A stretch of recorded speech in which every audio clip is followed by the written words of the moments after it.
This is a child abduction alert issued by the Texas Amber Alert Network. The Bexar County Sheriff's Office is searching for Jaya Ilani Trevino, white, female, 2 years old, birthday of December 30th, 2016, 3 feet tall, 26 pounds, brown hair, brown eyes, and pink t-shirt with pink and purple lettering, a big sister, and a pamper. Whoa. Police are looking for Juan Trevino, white, male, 33 years old, birthday of August 25th, 1986, 5 feet 7 inches tall, 180 pounds, brown hair, brown eyes and white cap, black jacket, blue Nike t-shirt, blue jeans, and white shoes, in connection with her abduction.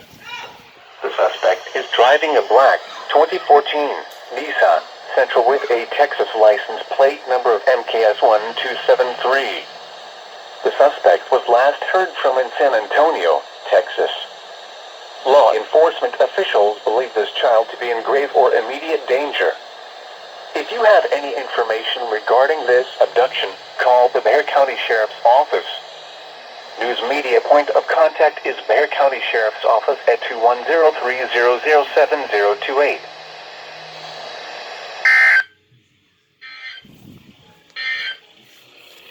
Your local forecast. Dang.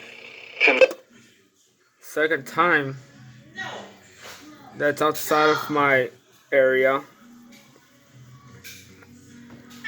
And this thing finally went off. Yesterday I was reading no same, but now it went off.